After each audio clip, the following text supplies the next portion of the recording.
Hello friends, मैं हूँ Roshni. Welcome to Tapti study classes channel. आज हम सॉल्यूशन करने वाले हैं revision test paper of science का कक्षा 12वीं का, और ये हिंदी विषय का है। तो चलिए हम स्टार्ट करते हैं। तो अब इसके लिए आप सबसे पहले वीडियो पर नया हो तो सब्सक्राइब जरूर कीजिए, ताकि आपको इसके नेक्स्ट वीडियोस में सारे रिवीजन टेस्ट पेपर के सॉल्यूशंस मिल सके। तो चलिए हम स्टार्ट करते हैं इसके सॉल्यूशन 1 to हम 16 इसके सॉल्यूशन देखने वाले हैं। तो हमारे लिए फर्स्ट क्वेश्चन क्या है? हमारे लिए फर्स्ट क्वेश्चन है रिक्त स्थानों की पूर्ति उचित शब्दों में चयन करके कीजिए। और पहला हमारा चिंतन के क्षेत्र में जो अद्वैतवाद है, यही भावना के क्षेत्र में क्या कहलाता है? तो हमारे आंसर होंगे रहस्यवाद। दूसरा हमारे लिए क्या हो जाएगा आंसर? भय जब स्वभावगत हो जाता है तो कायरता कहलाती है। तीसरा क्या होगा हमारा? गौरा को किसी ने गुड़ में लपेटकर सुई खिला दी। और चौथा हमारा क्या है? वाक्य के प्रमुख गुण कितने होते हैं? तो वाक्य के प्रमुख गुण 3 होते हैं। और इस प्रकार हम बढ़ते हैं क्वेश्चन नंबर सेकंड की ओर। तो क्वेश्चन नंबर सेकंड हमारा क्या है? निम्नलिखित कथनों के लिए सही विकल्प लिखिए। तो पहला, हिंदी कविता का जागरण काल माना जाता है, तो इसका आंसर क्या होगा? भारतेंदु युग से। अब यहाँ से हम बात करेंगे नए मेहमान कहाँ से आए थे? तो नए मेहमान कहाँ से आए थे? बिजनौर से। तो इसका आंसर क्या हुआ? बिजनौर। अब थर्ड क्वेश्चन हमारा बनता है, तो क्या है? हिंदुओं के पवित्र 4 धाम किस राज्य में है? तो किस धाम में है? उत्तराखंड में। तो इसका आंसर हुआ उत्तराखंड।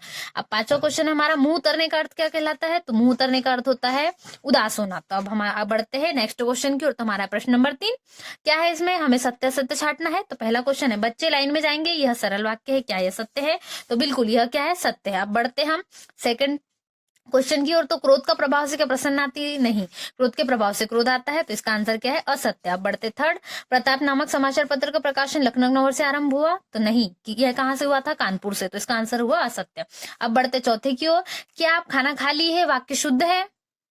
तो यहाँ पे पांचवा क्वेश्चन, क्या वाक्य शुद्ध है? नहीं है, क्योंकि यदि हम पूछेंगे तो क्या पूछेंगे? क्या आपने खाना खा लिया है? तो ये वाक्य क्या है? अशुद्ध है। तो इसलिए आंसर क्या होगा इसका? असत्य। अब पढ़ते हैं हम चौथे क्वेश्चन की ओर, जो क्या है? सही जोड़ी मिलाइए। तो हमें क्या दिया है? साध्य, वापसी, गौरा और दांत खट्टे करने का। तो हमारे इसके आंसर किस प्रकार होंगे? साध्य का होगा असाध्य, वापसी किसने लिखी है? उषा प्रियवदा जी ने, गौरा महादेवी वर्मा जी ने, और दांत खट्टे करने का अर्थ होता है किसी को परास्त करना। अब बढ़ते क्वेश्चन नंबर 5 की ओर। तो क्वेश्चन नंबर 5 हमें क्या दिख रहा है? तो क्वेश्चन नंबर 5 हमें है, एक वाक्य एक शब्द में उत्तर दीजिए। तो हमारा पहला है, घर के पड़ोस में रहने वाले लोग क्या कहा जाता है? तो पड़ोसी कहलाते हैं। अब देवप्रयाग में अलकनंदा के पानी का रंग कैसा होता है? तो हल्का सफेद। और भारत की राष्ट्रभाषा कौन सी है? हिंदी है। अब बढ़ते पांचवे क्वेश्चन की ओर, चौथे क्वेश्चन की ओर। तो महलों, हम इसके लिए ओजगुण की 2 पंक्तियां लिखना है। तो हमने ली है, महलों ने दी आग, झोपड़ियों में ज्वाला सुलगाई थी, वह स्वतंत्रता की चिंगारी अंतरतम से आई थी। तो ये हो गया हमारे यहाँ पर चारों क्वेश्चन हमने सॉल्व कर लिया। अब बढ़ते हम नेक्स्ट क्वेश्चन की ओर। तो सारे ऑब्जेक्टिव क्वेश्चन सॉल्व हो चुके हैं। तो हमारा प्रश्न क्रमांक 6 क्या है? आधुनिक काल कितने युगों में विभाजित किया गया? और इसका अथवा में छायावादी कविता की विशेषताएं का उल्लेख कीजिए। तो मैंने यहाँ पे क्वेश्चन नंबर 6 में छायावादी कविताओं की विशेषताएं लिखी है। तो इसकी कवि विशेषताएं किस प्रकार है? निम्न। तो मैंने 3 लिखी है। फर्स्ट है व्यक्तिवाद की प्रधानता, श्रृंगार भावना और प्रकृति का मानवीकरण। यहाँ पे क्वेश्चन नंबर 6 क्या होता है? हमारा कंप्लीट होता है।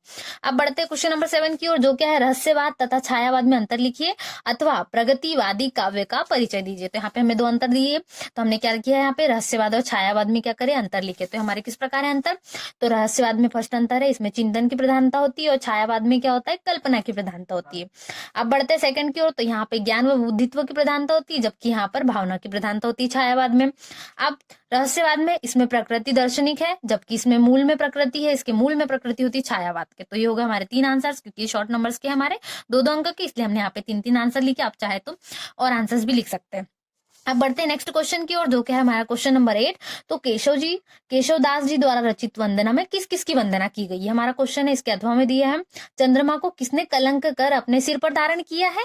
तो अब यहाँ पे हम केशव दास जी द्वारा रचित वंदना में गणेश, सरस्वती और श्री राम भगवान की वंदना की गई। इसका आंसर हमने यहाँ पे लिखा है। आप चाहे तो और उसका अथवा वाला भी लिख सकते हैं। अब बढ़ते हैं क्वेश्चन नंबर 9 की ओर। तो किस प्रकार है? मैया मैं नहीं दधी खायो, कौन जिससे क्या कह रहा है? कौन किससे क्या कह रहा है हमें स्पष्ट करना है। इसका अथवा है, मैया कब ही वह दैया चोरी, कौन किससे पूछ रहा है और किस भाव के होकर? तो हमने इसका आंसर क्या लिखा है? मैया मैं नहीं दधी खायो, यह कथन श्री कृष्ण जी ने माता यशोदा से कहा है। इसका उत्तर होगा, इसका अर्थ क्या हुआ? इसका आशय है कि मैंने दही नहीं खाया है मैया। अब बढ़ते हैं नेक्स्ट क्वेश्चन की ओर। तो यहाँ पे हमारे 9वां क्वेश्चन सारा कंप्लीट होते हैं। तो अब बढ़ते 10वां क्वेश्चन की ओर। 10वां क्वेश्चन क्या है? हमको लिखा हो, कहाँ गोपिया यह प्रश्न किससे पूछ रही है? ये भी 2 क्रमांक का है, 2 नंबर का। इसके अथवा में उद्धव की उकह कहानी को सुनकर गोपिया की दशा का वर्णन कीजिए। अब हमने यहाँ पे गोपियों की दशा का वर्णन करा है, तो क्या होगा हमारे 10वें का आंसर? उद्धव की अकह कहानी को सुनकर गोपिया बेहाल हो गई, कोई गोपी तो कांप गई, और कोई अपने स्थान पर जड़वत स्थिर रह गई, यानी कि खड़ी की खड़ी रह गई। इसी प्रकार गोपिया व्याकुल होती है। हमने यहाँ पे वर्णन कर दिया।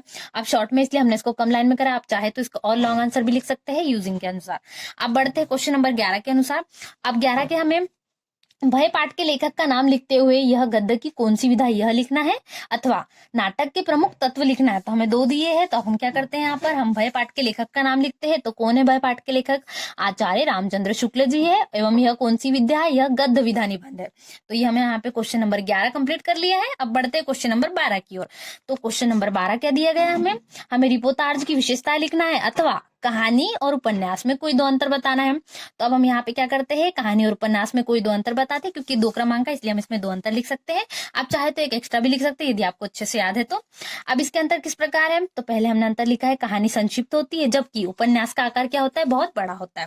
अब बढ़ते हैं सेकेंड अंतर की ओर। तो मैंने सेकेंड अंतर लिखा है कहानी में जीवन की घटना का भाग होता है, उसी प्रकार उपन्यास में क्या होता है, संपूर्ण जीवन का चरित्र चित्रण होता है। यहाँ पे हमारे क्वेश्चन नंबर 12 कंप्लीट होते हैं। अब बढ़ते हैं नेक्स्ट क्वेश्चन की ओर। तो अब प्रश्न क्रमांक 13 क्या है हमारा, गजाधर बाबू के लिए मधुर संगीत क्या था? तो गजाधर बाबू के लिए मधुर संगीत है। अथवा रेवती अपने घर को जेलखाना क्यों कहती है? इसका ये भी 2 अंक का क्वेश्चन है, तो इसका आंसर क्या होगा, पटरी पर रेल के पहियों की खटखट गजोदर बाबू के लिए मधुर संगीत की तरह था। तो हमने इसके लिए गजोदर बाबू वाला आंसर करा है, तो यहाँ पे कंप्लीट होता है। अब बढ़ते हैं क्वेश्चन नंबर 14 पे। उत्तराखंड के चारों धाम किन 4 पवित्र नदियों के किनारे स्थित है? अथवा अब इसका तो क्वेश्चन है गोरा किसकी गाय थी, उसके बछड़े का क्या नाम था? तो अब ये हमारा हो गया कौन सा, क्वेश्चन नंबर 14। तो हमने इसका आंसर क्या लिखा है, उत्तराखंड के चारों धाम को बताया हमने। तो उत्तराखंड के 4 धाम पवित्र नदियों के तट पर स्थित है। यमुनोत्तरी का मार्ग यमुना नदी के किनारे किनारे, गंगोत्री का मार्ग किसके नदी के किनारे किनारे, केदारनाथ का मार्ग मंदाकिनी के किनारे, तथा बद्रीनाथ का मार्ग कहाँ पर है, अलकनंदा नामक पवित्र नदी के किनारे किनारे का है। ये तो हमारे क्वेश्चन यहाँ पे क्वेश्चन नंबर 14 कंप्लीट होता है। अब बढ़ते हैं किसकी ओर, क्वेश्चन नंबर 15 की ओर। अब 15 क्या दिया हमें, निम्नलिखित वाक्यों को शुद्ध कीजिए। और इसके वाक्य 2 है हमें, पहला है मैंने कल पुस्तकें खरीदूंगा, मैंने कल पुस्तकें खरीदूंगा, और दूसरा है वे वीर है। तो ये हमें वाक्य अशुद्ध दिए है, हमें इसको शुद्ध करना है। इसका अथवा है रचना के अनुसार वाक्य के भेद लिखिए। तो हमें वाक्य के भेद भी लिख सकते हैं, ये दोनों कैसे हमारे 2-2 अंक के हैं। अब मैंने यहाँ पे वाक्य के भेद लिखे हैं, आप चाहे तो वाक्य को अशुद्ध भी कर सकते हैं। तो रचना के अनुसार वाक्य के मैंने कितने भेद बताए हैं, 3 भेद है। पहला वाक्य क्या है, साधारण वाक्य, दूसरा मिश्र वाक्य, और तीसरा है संयुक्त वाक्य। अब यहाँ पे हमारा क्वेश्चन नंबर 15 कंप्लीट होता है। अब बढ़ते हैं क्वेश्चन नंबर 16 की ओर। तो क्या है हमारा क्वेश्चन नंबर 16, हमारा क्वेश्चन नंबर 16 है छंद की परिभाषा देते हुए उसके भेद बताइए, अथवा अलंकार की परिभाषा देते हुए उसके भेद बताइए। तो यहाँ पे हमें छंद और अलंकार दोनों में परिभाषा तो देना ही है और साथ ही उसके भेद भी बताना है। तो ये हमारा क्वेश्चन नंबर 16 है।